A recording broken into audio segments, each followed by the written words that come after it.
एक फ़कीर रहता था जिसे पीतल से सोना बनाने की कला का ज्ञान था। वह उस कला का उपयोग उस समय करता था जब कोई दुखी, मुसीबत में फंसा हुआ कोई व्यक्ति उसके पास आता तो उसकी सहायता करने में। एक बार एक गरीब व्यक्ति उस फ़कीर के पास पहुंचा। उसकी लड़की की शादी थी और धन का बड़ा अभाव था। वह अपनी व्यथा उस फ़कीर को सुनाया। फ़कीर ने कहा कि तुम कोई पीतल का पात्र लेकर आओ। वह व्यक्ति उस फ़कीर के पास एक पीतल के घड़ा को लेकर गया। वह फ़कीर उस पीतल के घड़े को सोने का घड़ा बना दिया। वह व्यक्ति जब उस सोने के घड़े को लेकर सुनार के पास गया बेचने के लिए, सुनार उस गरीब व्यक्ति के पास सोने के घड़े को देखकर सोच में पड़ गया कि यह तो गरीब है, इसके पास सोने का घड़ा कहाँ से आ सकता है। ज़रूर यह राजा का होगा, इसने चोरी की है। और उसने इस बात की शिकायत राजा के सैनिकों से की। राजा के सैनिक तुरंत उस व्यक्ति को पकड़ लिए और राजा के सामने उपस्थित किए। राजा उस गरीब व्यक्ति से उस सोने के घड़े के बारे में पूछा। उस व्यक्ति ने सारी बातें सत्य सत्य बता दी कि मैं जंगल में एक फ़कीर के पास गया था, मेरी लड़की की शादी है और मेरे पास धन नहीं है। उस फ़कीर ने हमारे एक पीतल के पुराने घड़ा को सोने का बना दिया और इसे मैं बेचकर अपनी लड़की का विवाह करना चाहता हूँ। इस बात को सुन राजा उस गरीब व्यक्ति को घड़े की उचित कीमत देने को सुनार को बोल उसे तो छोड़ दिया, लेकिन सैनिक को भेजकर उस फ़कीर को पकड़वा लिया। उस फ़कीर को सैनिक राजा के पास लाए। राजा ने उस फ़कीर से पूछा कि क्या तुम पीतल के बर्तनों को सोना बना सकते हो? उस फ़कीर ने कहा कि हाँ। राजा कहता है कि यह ज्ञान, यह विद्या मुझे भी सिखाओ। फ़कीर बोलता है कि वह विद्या मैं आपको नहीं सिखा सकता, क्योंकि वह विद्या किसी दीन दुखी और असहाय व्यक्ति के लिए ही मैं उपयोग करता हूँ, अतः मैं उसे सिखा ही नहीं सकता। राजा कहता है कि अगर तुम उस विद्या को हमें नहीं सिखाओगे तो हम तुम्हें कारागार में डाल देंगे।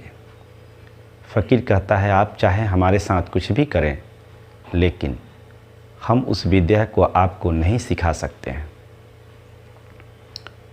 राजा क्रोधित हुआ और सैनिक को आदेश देता है कि इसे कारागार में डाल दो और आज के 15 दिन बाद इसको मृत्यु की सज़ा दी जाएगी।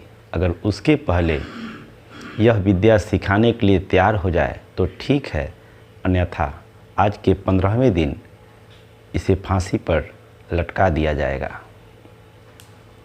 इतना सुनने के बाद भी फ़कीर अपने निर्णय पर अडिग रहा।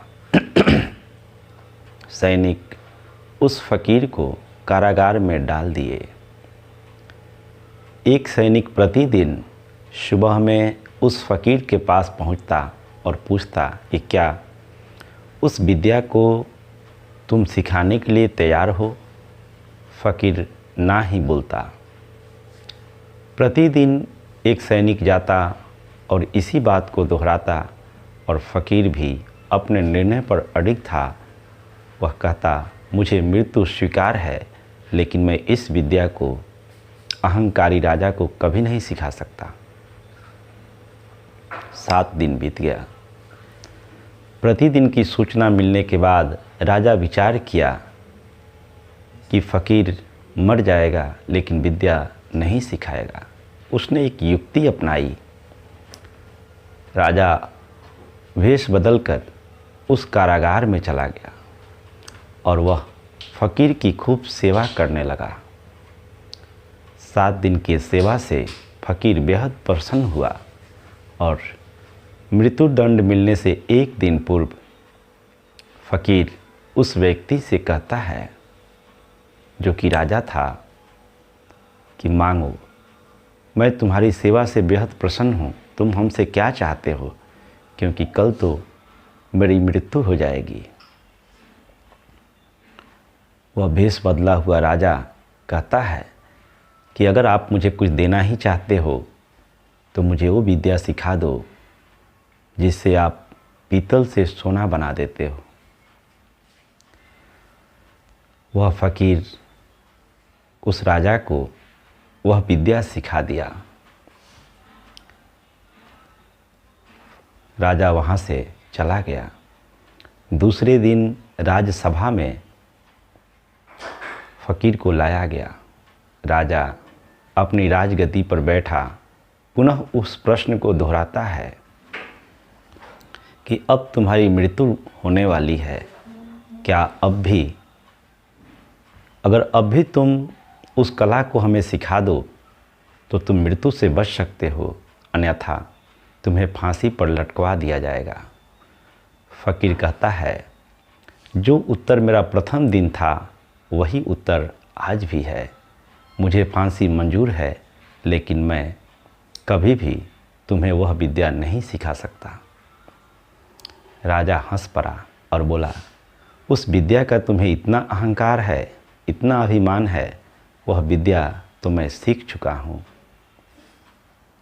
राजा की इस बात को सुनकर फ़कीर कहता है, आपने भले ही वह विद्या सीख ली है, लेकिन एक राजा बनकर नहीं, सेवक बनकर आपने सेवा की, उसके बदले ही वह विद्या आप सीख पाए। अहंकारी बनकर किसी को भय दिखाकर किसी से कोई विद्या सीखा नहीं जा सकता है। आपने जो विद्या सीखी है वह सेवा के फल स्वरूप ही सीखा है। फ़कीर की इस बात को सुन राजा बेहद शर्मिंदा हुआ और उस फ़कीर से क्षमा मांगा। मित्रों, वास्तव में अगर हमें किसी से कुछ सीखना है तो शिष्य बनकर ही सीखा जा सकता है। उसकी सेवा, उसकी आज्ञा का पालन करके ही सीखा जा सकता है। कोई भी चाहे कि किसी से कोई विद्या बलपूर्वक या अपना अभिमान भय दिखाकर सीख लें, यह संभव नहीं है।